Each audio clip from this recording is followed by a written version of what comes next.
তুমি যখন বলো আমাকে কেন নামাজ পড়তে হবে, আমার নামাজ আল্লাহর কেন এত দরকার, তোমার কোনো কিছুরই আল্লাহর প্রয়োজন নেই। এই নামাজ কোনোভাবেই তার উপকারে নয়। আল্লাহ এমনকি বলছেন যখন কোনো কিছুই থাকবে না, চলো কোরআন থেকে একটা উদাহরণ দেই। যখন এই মহাবিশ্বে কিছুই থাকবে না, চলো কয়েক সেকেন্ডের জন্য আল্লাহর গৌরব নিয়ে কথা বলি। সম্প্রতি বিশ্বকাপ চলার সময় আমি কাতারে ছিলাম। যেই টিম জয়লাভ করে, আর্জেন্টিনা জয়লাভ করে, তাদের জন্য এটা ছিল একটা দারুণ গৌরবময় মুহূর্ত। সবাই তাদেরকে নিয়ে আনন্দ উৎসবে মুখর। কল্পনা করো, খেলোয়াড়টাকে নিয়ে উৎসব চলছে, কিন্তু কোনো দর্শক নেই, কোনো ক্যামেরা নেই, কোনো স্টেডিয়াম নেই, কিচ্ছু নেই। একটা লোক একা একা একটি দ্বীপে বাস করে, সে ফুটবলটাতে লাথি দিয়ে একটা গোল করে ফেলল আর বলে উঠল, ইয়ে, আমি সেরা। কিন্তু কেউ তো সেখানে নেই। এমন ঘটনার কথা শুনলে মনে করবে লোকটি পাগল হয়ে গেছে, তাই না? গৌরব পেতে হলে গৌরব করার মতো একদল দর্শক থাকতে হবে। স্বীকৃতি পেতে হলে একদল মানুষ আশেপাশে থাকতে হবে যারা স্বীকৃতি দিবে।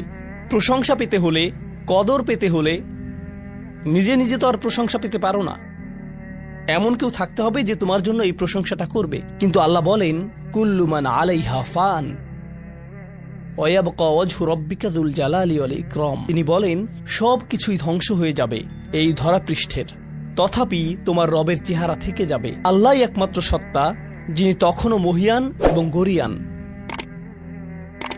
এমনকি যখন তার প্রশংসা এবং গৌরব বর্ণনা করার কেউ থাকবে না, অন্য যে কারো ক্ষেত্রে কাউকে না কাউকে এটা করে দিতে হয়। তাই আল্লাহর প্রয়োজন নেই আমার নামাজের, আমার হালাল মুরগি খাওয়া আল্লাহর প্রয়োজন নেই, আমার মন্দ বলা থেকে বিরত থাকাও আল্লাহর প্রয়োজন নেই। তাই নিজের মাথা থেকে এই চিন্তা দূর করে দাও যে নামাজ পড়ার মাধ্যমে তুমি কোনোভাবে অন্য কারো উপকার করছো।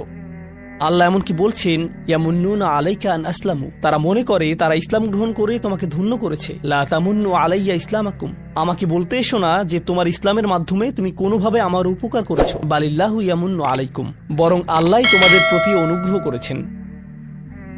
এখন পরবর্তী বিষয়, আচ্ছা কেউ একজন নামাজ পড়ে না কেন? আমি তোমার সম্পর্কে বলছি না, আমার প্রিয় ছেলে বা প্রিয় মেয়ে। শুধু প্রশ্নটি নিয়ে চিন্তা করো যে মানুষ কেন নামাজ পড়ে না। এর অনেকগুলো উত্তর থাকতে পারে।